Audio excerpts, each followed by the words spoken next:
이제 지난주에 이어서 믿는 자가 되었음에도 불행한 원인. 우리가 예수님을 믿는데도 왜 이렇게 불행한가? 행복하지 않는가에 대한 원인을 이제 더 깊이 들어가 보도록 하겠습니다. 이것이 바로 우리의 마음이라고 생각하시면 됩니다. 마음 그릇이죠. 우리의 마음. 그리고 이 마음에는 뭐가 가득 차야 돼요? 하나님의 형상이 가득 차면은 어떻게 되겠어요? 내가 행복하고 가족이 행복하고 또 나를 만나는 사람들이 행복해지겠죠. 그죠? 하나님만큼 선하시고 하나님만큼 아름다우시고 하나님만큼 사랑이 충만하시고 긍휼이 넘치시는 분이 없잖아요. 그래서 어떤 상황에서도 우리를 사랑으로 보시고 어떤 상황에서도 우리를 격려하시는 하나님이시잖아요. 그 하나님의 형상이 지금 우리의 마음 가운데 가득 채워져야 되는 거예요. 왜요? 우리가 누구예요? 바로 하나님의 자녀들이니까. 그래서 우리는 이 땅에, 이 지옥과 같은 세상에 우리 역시는 묶여 있지만 우리의 영과 혼은 어디에 속한 자예요? 바로 하늘에 속해서 하늘로부터 하나님의 형상을 가득 채워진 상태. 그 마음으로 살아갈 때 우리는 어떻게 해요? 작은 예수처럼 이 세상을 정복하고 다스릴 수가 있는 거죠. 그렇죠? 그래서 우리 안에는 계속해서 하나님의 형상이 가득 채워져야 돼요. 이렇게. 그래서 그 마음이 채워지는 방법이 뭐냐면 바로 성령의 기름 부음이라는 거예요. 그래서 우리가 성령의 기름 부음을 구한다고 하지만 여러분 성령의 기름 부음이 정확히 어떤 뜻인지 아십니까? 성령의 기름 부음이 있어서 축사가 일어나고 귀신들이 도망가고 그리고 또 뭐예요? 병자가 치유되고 이게 성령의 기름 부음인가요? 그건 성령의 기름 부음의 1%도 안 되는 거예요. 진짜 성령의 기름 부음은 뭐예요? 하나님의 그 형상이 가득가득 채워지는 게 진정한 성령의 기름 부음이라는 거예요. 선교 현지에서 많은 영혼들을 치유하고 또 기사와 이적도 많이 일어났지만 기사와 이적이 일어났다고 해서 제자화가 된 게 아니에요. 자기가 기도해놓고 뇌종양이 치유됐는데 죄를 짓고 있더라고요. 너무 안타까운 일들이죠. 그렇다고 기사와 이적을 부인하라는 게 아니라 우리는 기사와 이적을 더 많이 써야죠. 그렇죠? 기사와 이적을 더 많이 써야 돼요. 그러나 그거보다 더 100배, 1000배 중요한 것은 하나님의 형상이 우리 가운데 가득 채워지는 성령의 기름 부음을 누려야 돼요. 마태복음 12장 31절에서 32절 말씀을 보겠습니다. 이 성령의 기름 부음이 얼마나 중요한 것인지에 대해서 예수께서 직접 말씀하신 거예요. 여러분들의 아빠와 엄마가 성령 충만한 사람이었다. 즉 이게 성령 충만이 뭐예요? 하나님의 형상으로 가득 채워진 사람이었다. 그럼 여러분들의 가정은 어떻겠어요? 천국이었겠죠? 하나님의 형상이 가득 채워지겠죠? 같이 읽어볼까요? 31절. 그러므로 내가 너에게 이르노니 사람에 대한 모든 죄와 모독은 사하심을 받되 사하심을 얻되 성령을 모독하는 것은 사하심을 얻지 못하겠고 또 누구든지 말로 인자를 거역하면 사하심을 얻되 누구든지 말로 성령을 거역하면 이 세상과 오는 세상에서도 사하심을 얻지 못하리라. 뭘 얘기를 하는 겁니까 지금? 여러분 이 말씀 아시는 말씀이잖아요. 그렇죠? 그런데 해석이 어떻게 돼야 될지 풀리지 않는 거죠. 그런데 이 원어를 보면 너무 자연스럽게 다 풀려요. 이 헬라어 성경에는 이 뜻이 다 나와 있어요. 첫 번째 가장 큰 오역이 뭐냐? 두 가지 오역이 있는데 하나가 뭐냐면 이 세상과 오는 세상에서도 에서 오는 세상은요. 오는 세상이 아니에요. 멜론티 헬라어로. 그건 뭐냐면 앞으로 일어날 일들 앞으로 일어날 일에 대한 얘기를 하는 거예요. 그러니까 앞으로 해야 할 것이지 오는 세상. 저 오는 세상이라고 하면 뭘 생각하겠어요? 죽어서 천국을 얘기하겠죠. 천국에서도 그러면 뭐예요? 사하심 얻지 못해? 이렇게 받을 수가 있다는 거예요. 이런 단어는 아예 성경에 없어요. 그냥 멜론티라는 이 단어를 그렇게 번역해버린 거예요. 그냥 그러니까 이 세상에서 그리고 또 내가 해야 할 일 가운데서 사하심을 얻지 못하리라. 여기서 사하심을 얻지 못한다는 뜻도 뭐예요? 내 정죄로부터 벗어나지 못한다라는 뜻이에요. 그러니까 뭘 하려고 해도 부정적으로 보고 나를 옛사람으로 취급하고 그러다 보니까 새 사람으로 어떻게 하겠어요? 자기를 인정하지 못하는 거죠. 하나님은 나한테 내가 예수님을 거절했어. 그런데 예수님 뭐라 그래요? 내가 사할 수 있다. 그것도. 그런데 진짜 사함받지 못하는 것은 해방받지 못하는 것은 뭐냐면 하늘에서 그리고 예수 그리스도께서는 내 이름을 아무리 부인하는 사람들일지라도 다 용서해 줄 수 있고 죄를 없이 할 수가 있는데 그가 성령을 부인하면 뭐가 되는 거예요? 정죄감에 묶여 있어가지고 내가 용서한 그 사실을 받아들이지 못한다. 이게 31절 32절의 말씀인 거예요. 이 원어로 풀면 정확히 그런 뜻이라는 거예요. 그렇잖아요. 우리가 예수 그리스도 안에서는 결국 정죄함이 없다고 하지만 우리는 늘 정죄감으로 살았잖아요. 왜 그래요? 내가 성령을 거절했기 때문에 그래요. 하나님의 빛을 거절할 때 나는 하나님의 용서하심을 내가 거절하게 되는 거죠. 받을 수가 없는 거죠.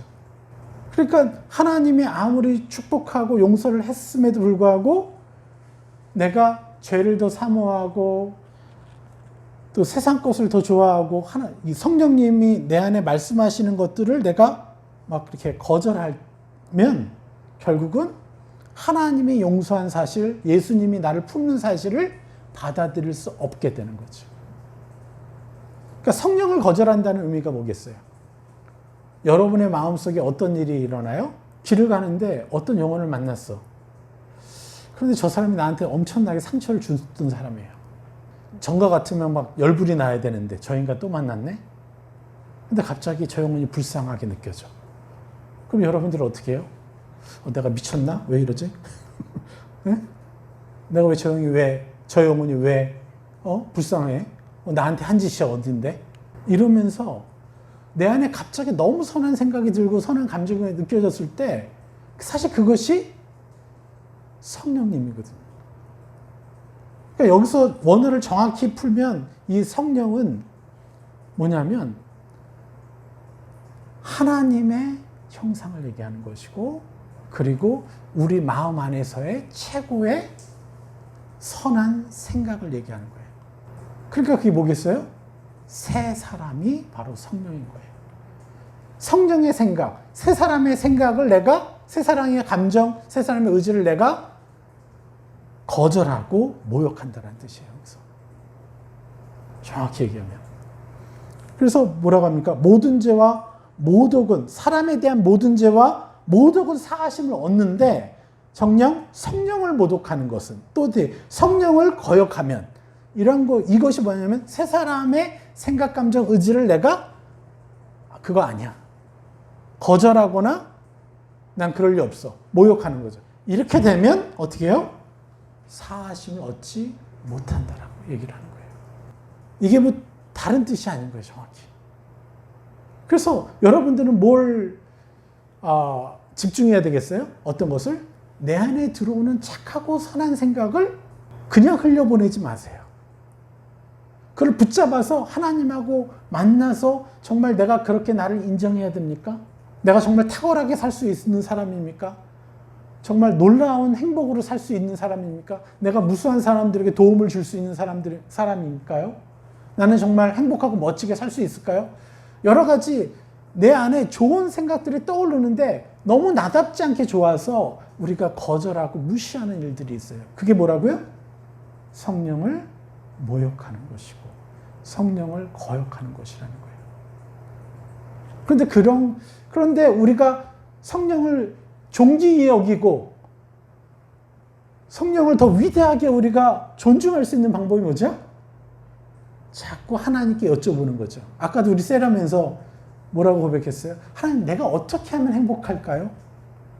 내가 어떻게 행복하길 원하세요? 자꾸 성령님이 원하시는 나에 대한 꿈을 여쭙고 적고, 그리고 예수 그리스도의 이름으로 천국을 침례해서 내 것을 취하고, 이렇게 되면 어떻게 돼요? 성령을 가장 존귀히 대우해 드리는 거죠. 할렐루야. 아주 명확하잖아요. 그죠?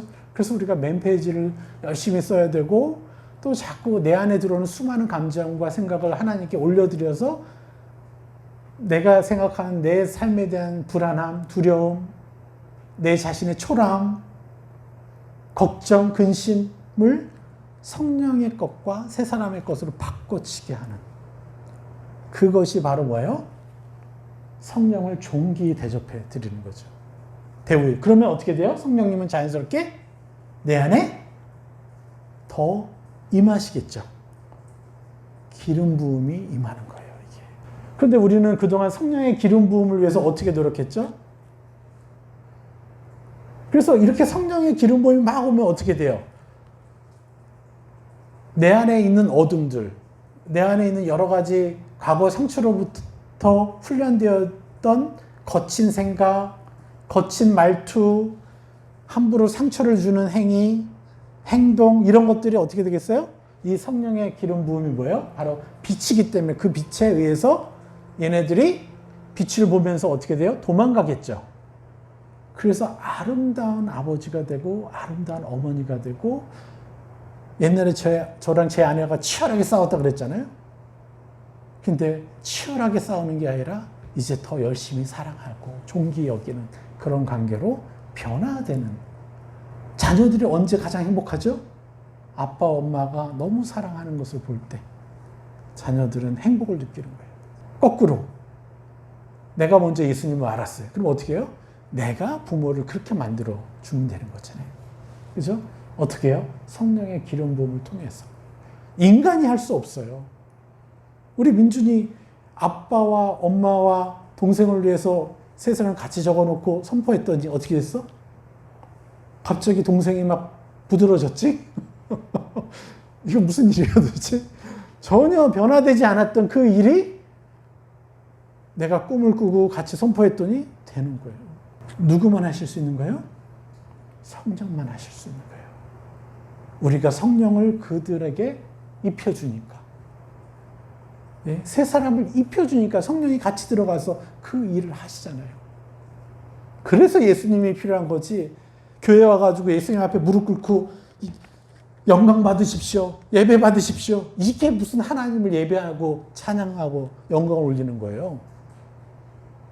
예, 밖에 나가서는 세상 사람 보면서 혐오하고 저런 인간 하면서 담배 피우는 사람 욕하고 술 마시는 사람 꼴도 보기 싫다고 하고 이렇게 사나운 눈빛으로 세상 사람들 그렇게 대우하면서 교회 와가지고는 하나님 영광 받으십시오. 이게 무슨 예배예요? 세상에 있는 죄 가운데 힘들어하고 아파하는 그 사람들을 보면서 내가 예수님처럼 하나님 어떻게 하면 저 사람을 존귀히 대우해 줄까요? 어떻게 하면 저 사람을 회복시킬까요? 하면서 하나님과 함께 교제하면서 그들에게 새 사람을 입혀주는 게 참 예배고 하나님께 영광이 되는 것이잖아요. 그런데 우리는 이렇게 해요. 말씀 보고요. 또 기도도 하고요.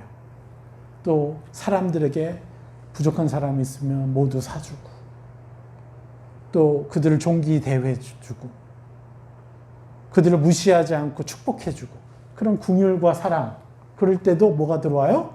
성령의 기름 부음이 계속해서 들어오죠. 또 예배드리죠. 예배드리면서 말씀으로 새 사람 입죠. 또 이렇게 또 금식까지 해요. 또 봉사를 해요. 누군가를 돕는 또 전도까지 해요. 이런 모든 것들. 그런데 우리 기독교가 제일 부족한 게 뭐예요?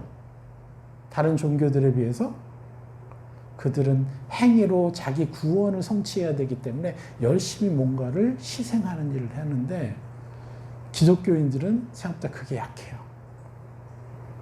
오히려 다른 종교에 비해서. 그런데 그 긍휼과 봉사도 우리가 열심히 해야 돼요. 그럴 때 기름 부음이 올라와요. 특별히 우리가 주의해야 될 게 뭐죠? 사람들을 자기 가족에 대해서 도끼눈을 뜨고 바라보면 돼요, 안 돼요? 지적질하는 눈빛, 말투 이런 것들이 뭐예요? 긍휼과 봉사와 대적되는 그런 악의 형상들인 거죠.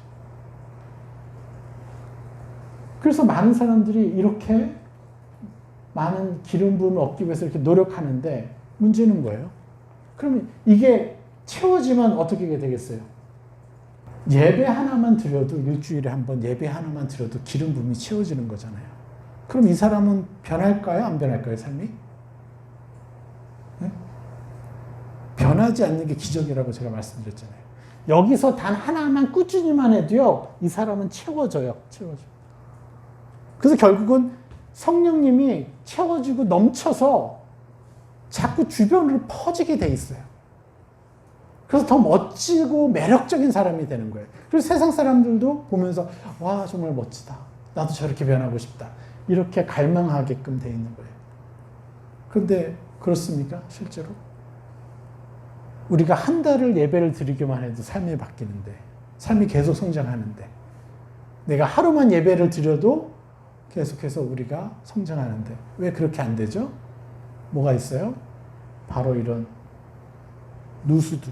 성령의 기름 부음이 어떻게 해요? 계속 줄줄줄줄줄줄 빠져나가는 거예요. 새어나가는 거예요. 이게 뭐예요? 바로 누수라는 거예요. 누수. 그러면 뭐가 우리 마음에 구멍을 내가지고 이 성령의 기름 부음이 우리한테서 떨어져 나가도록 누수가 되도록 할까요? 뭐겠어요? 우리의 죄악이죠. 근데 뭐가 죄악이에요? 아까 얘기했던 것처럼 도끼눈을 뜨고 가족을 바라보고, 지적질하면서 옛사람이 피고, 이런 걸로 무수하게 우리가 구멍을 만들어내요. 이렇게. 또 뭐가 있어요? 음란한 생각을 계속하고. 음란한 생각은요, 여러분의 것이 아니에요. 들어왔잖아요? 그럼 그거 나 아니야 라고 거절하면 되는데, 음란한 생각이 내 안에 떠올랐다고 거기에 묶여가지고 낚시로 물고기를 이렇게 입을 낚아채는 것처럼 막 줄줄줄 끌려다녀요. 음란한 생각이 든다고. 술 먹고 싶다고 막 그거 술만 계속 먹고 싶은 거 막 끌고 다니는 거예요. 담배 피우고 싶어? 막. 술과 담배 죄 아니죠? 그렇죠? 그것이 중독이 돼서 문제죠. 그런 모든 것도 어둠이 주는 것들을 내가 컨트롤만 잘하면 되는데, 음란한 생각 들어왔다고 끌려다니고, 화나는 생각 들어왔다고 끌려다니고, 누구를 역겨워하고 혐오하는 생각이 들어와서 그거에 막 끌려다니고, 낚싯줄 대단한 것 같지 않지만 여기 한번 끌리면 어떻게 하겠어요?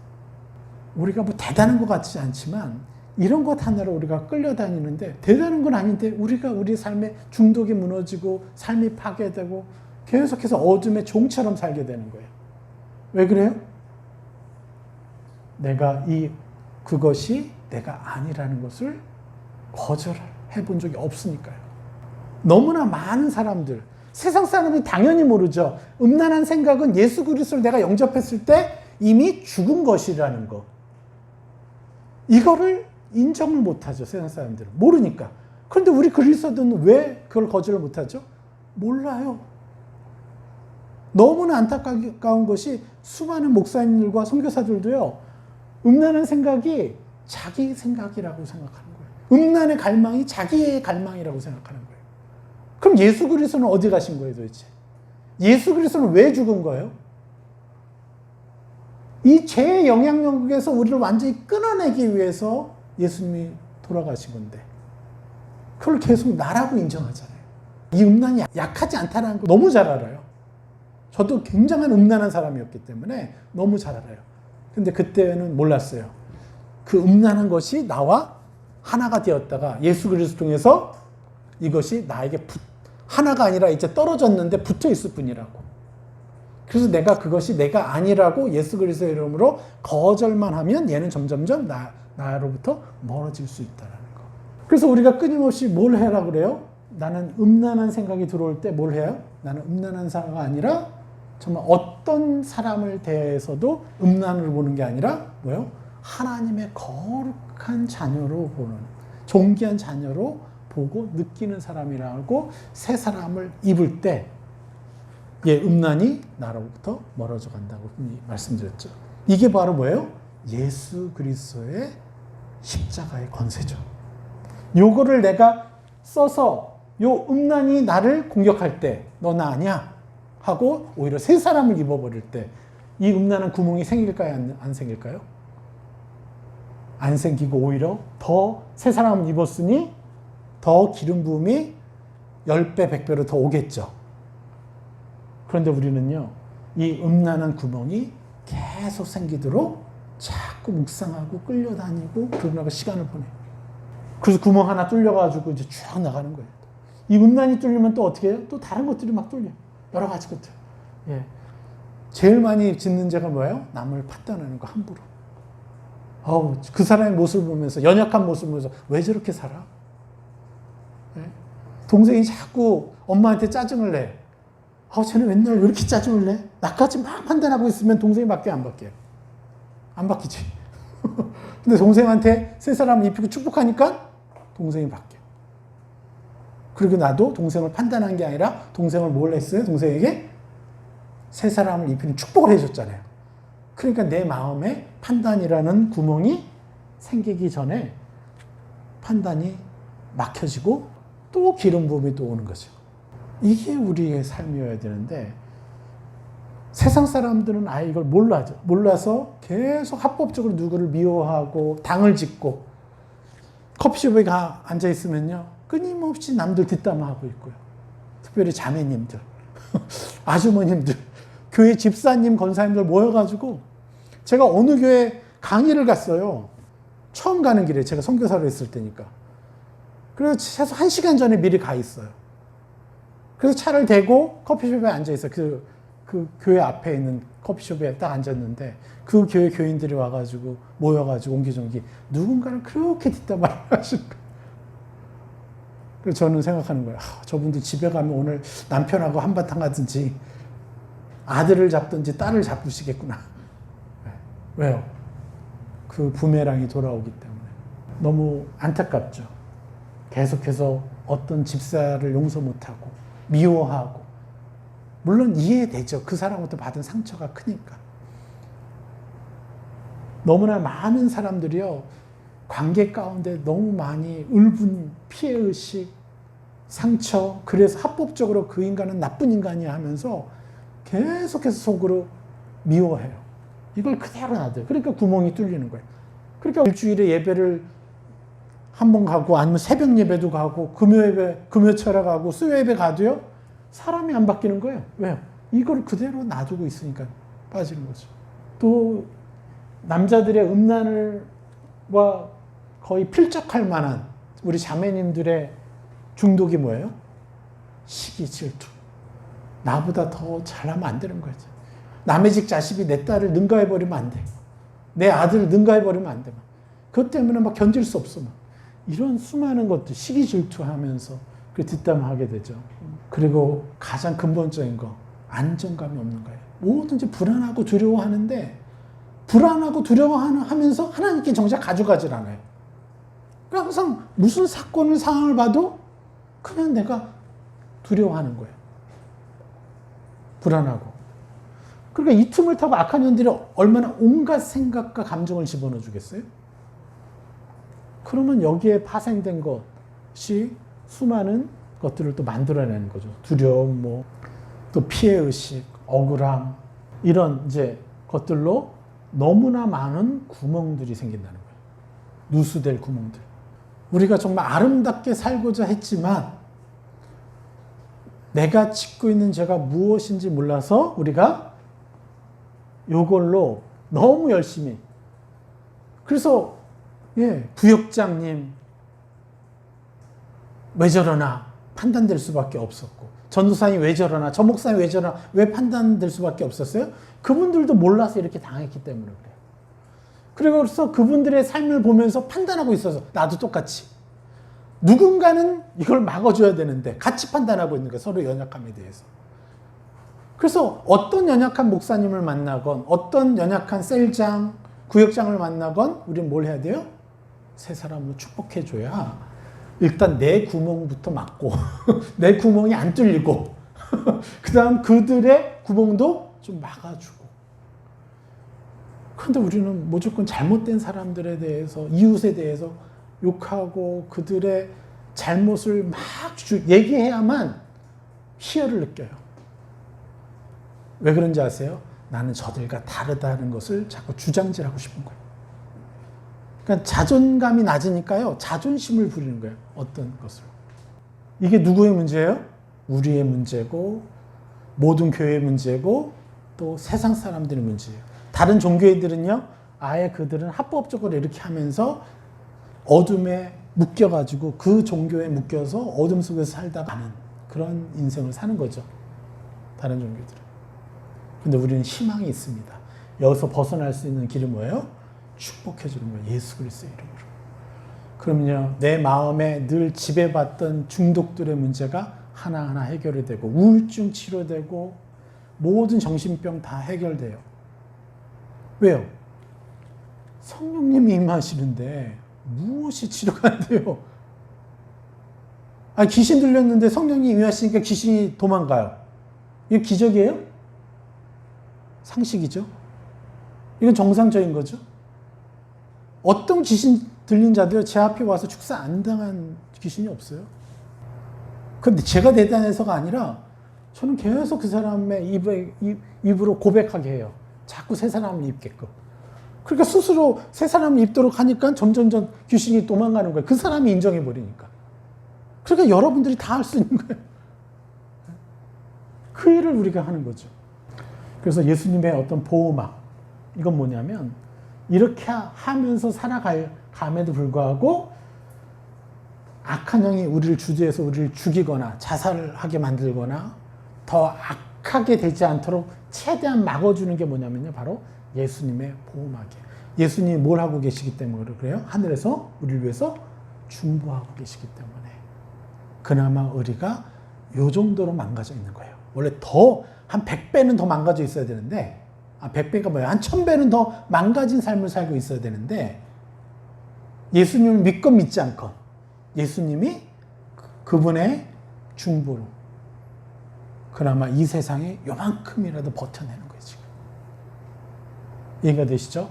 우리가 능력이 대단해서 이렇게 산 게 아니에요. 저도 가만히 보면 제 삶을 돌이켜보면 와, 정말 굉장히 많은 유혹들도 있었고 내가 정말 분노해서 더 크게 사고 칠 수도 있었던 수많은 사건들이 있었는데 그걸 어떻게 하나님이 막아주셨지? 저는 이 자리에 살아 버텨 있다는 것만도 이건 예수님의 은혜가 아니고서는 어떻게 달리 해석할 길이 없어요. 우리는 예수님이 놀고 계시지 않다는 걸 여러분 아셔야 돼요. 여러분들을 위해서 지금도 중보하고 계시다는 거예요. 예수님. 그런데 우리가 그분의 중보만 받아서 그냥 간신히 요 정도만 버티고 살아야 될까요? 아니죠. 죄의 저주로부터 최대한 보호하시는데 이제 우리는 뭘 해야 돼요? 요거를 하나하나 오랫동안 습관화된 요거를 하나하나 막아야 돼요. 이제 더 이상 음란한 생각 내가 아니다 하고 음란과 반대되는 정말 아름다운 어떤 이성 아니면 동성을 보더라도 나는 저들을 성적인 대상으로 보는 게 아니라 정말 존귀한 영혼으로 대우하고 사랑해 주는 자라고 판단하는 게 아니라 그들의 연약함들이 보일 때마다 오히려 감사하고 내가 저 사람의 연약함과 반대되는 새 사람을 입혀줄 수 있게 해줘서 감사합니다 하면서 그들을 또 새 사람을 입혀주는 자라고 그렇게 해서 자꾸 새 사람을 입어서 요거 하나를 닫으면서 성령의 기름 부음이 더 오면은요 나머지는요 훨씬 쉽죠. 저는 첫 번째 싸웠던 게 뭐냐면 바로 판단과의 싸움이었어요.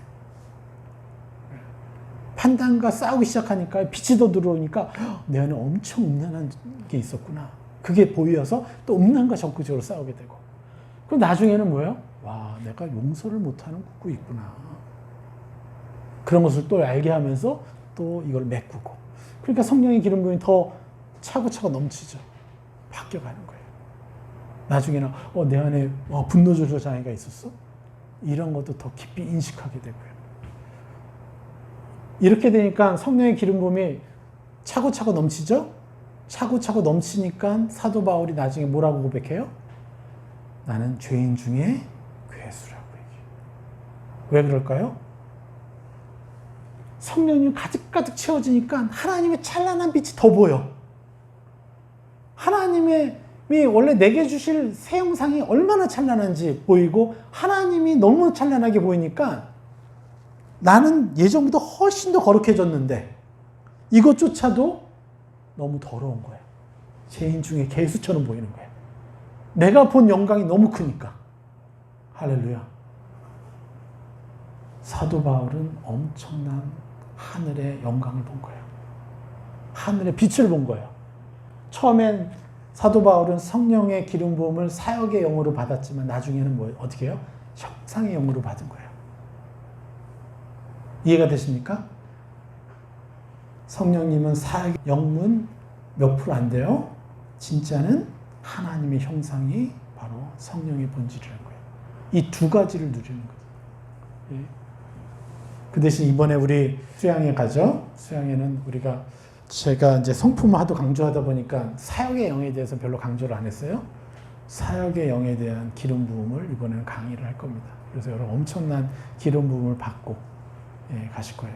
한 형제는 그 성령 수양회 때 입신을 해버렸어요. 그러면서 그렇게 자기 민족을 지배하던 그 민족을 너무너무 미워하던 늘 그림으로 저 민족을 어떻게 싹쓸이할까. 막 폭탄을 설치해가지고 거기로 들어가서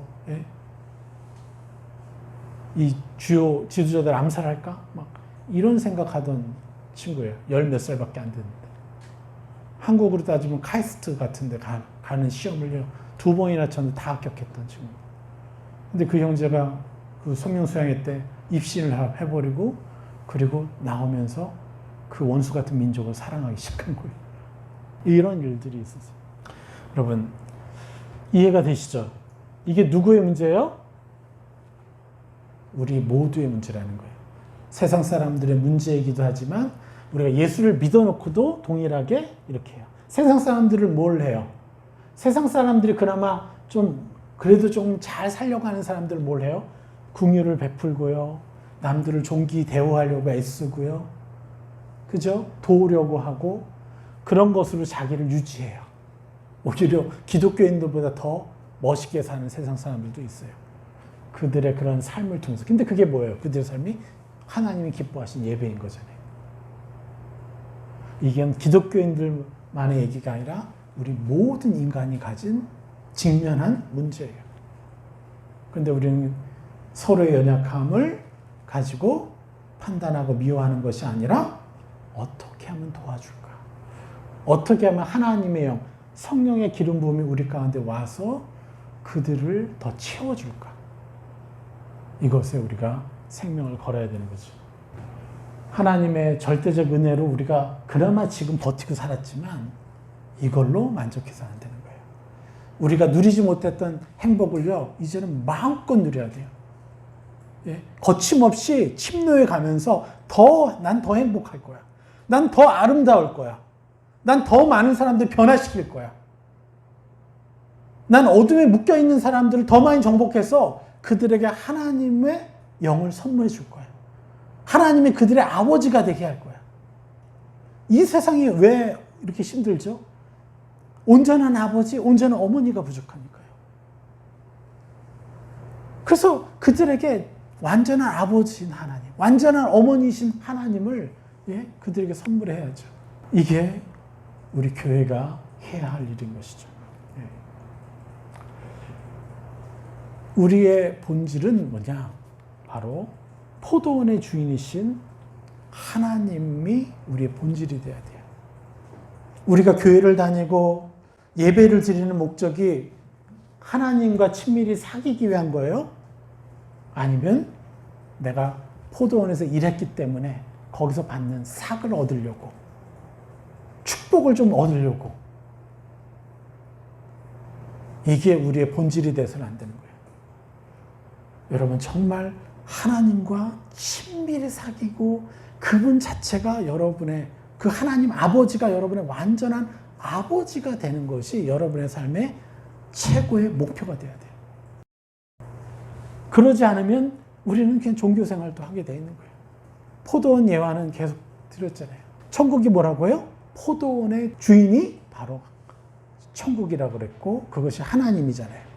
근데 새벽부터 와가지고 일을 할 일꾼들이 나중에 오후 넘어서 다 일 끝날 무렵에 와서 일한 그 일꾼들하고 똑같이 품삯을 받았다고 그래가지고 열받아가지고 따지는 거예요.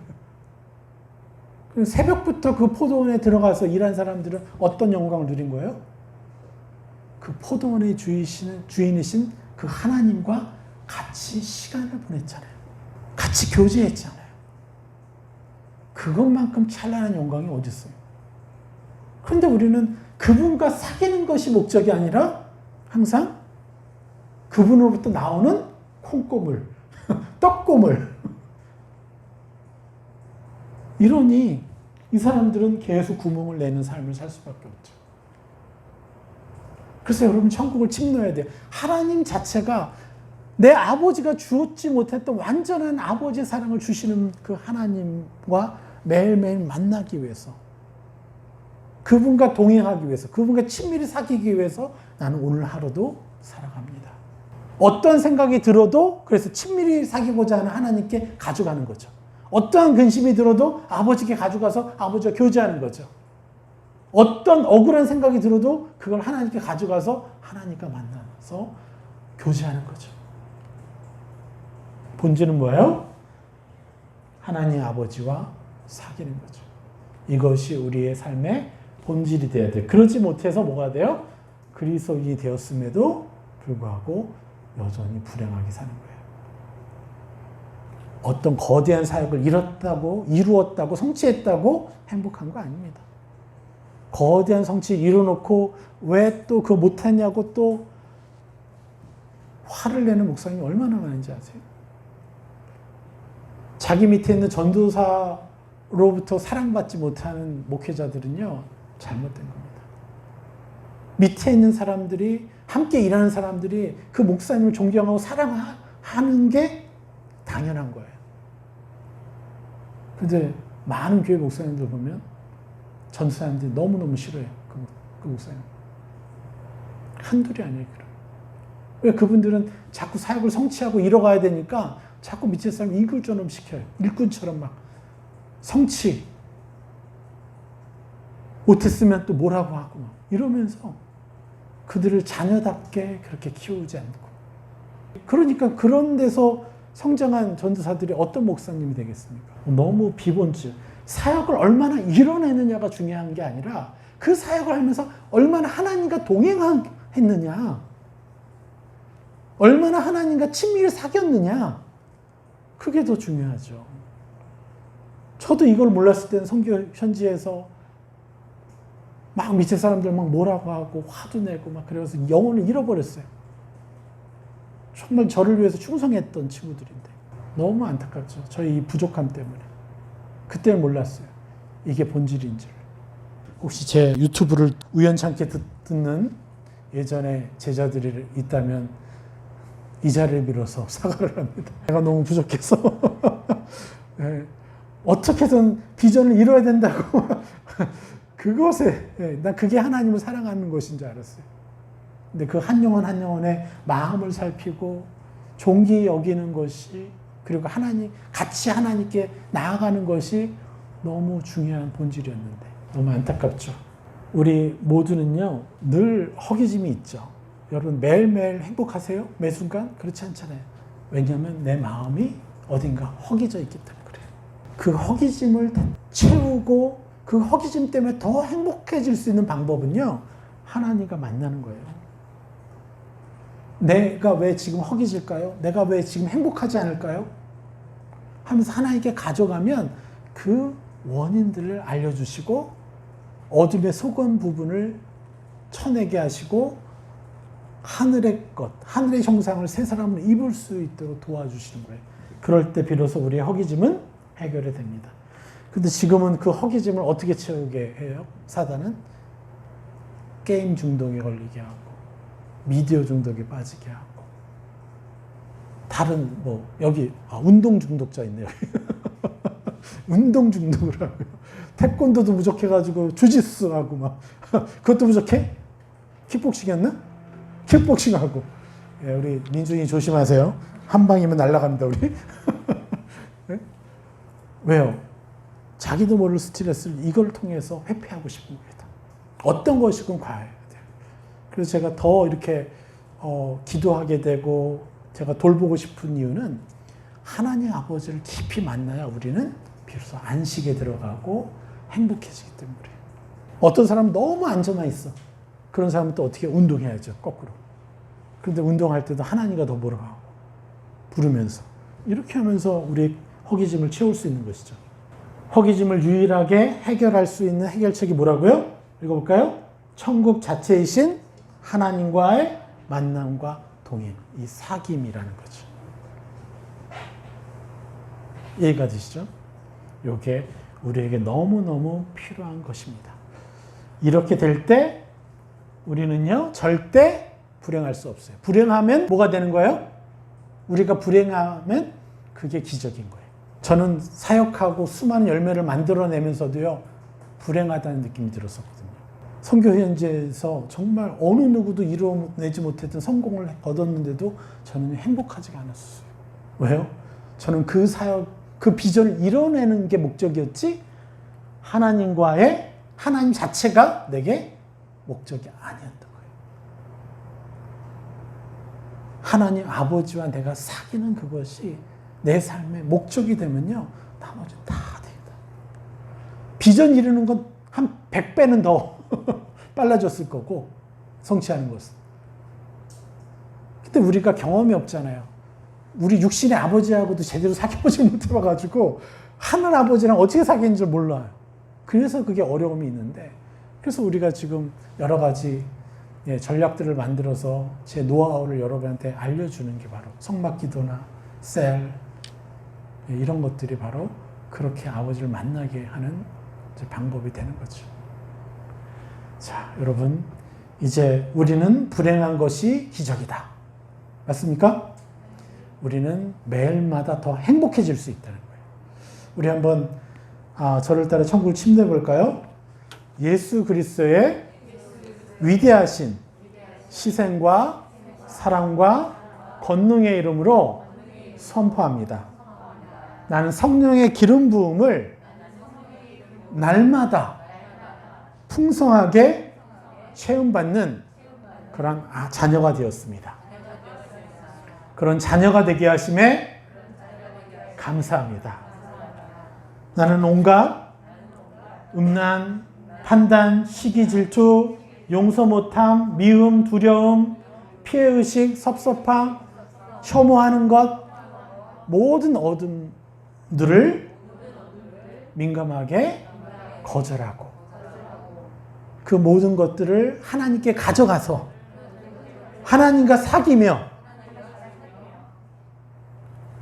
성령이신 하나님의 형상들을, 세 사람의 형상들을 침노하는 자녀가 되었음을 선포합니다. 무엇보다 천국 자체이신 하나님과의 만남, 하나님과의 친밀한 사귐, 동행이 내 삶의 최고의 목적이 되었음을 고백합니다. 그러한 자녀가 되게 하심에 감사합니다. 우리 하나님께 영광의 박수를 올려드립시다. 할렐루야. 이제 여러분 더 나날이 행복해질 것입니다.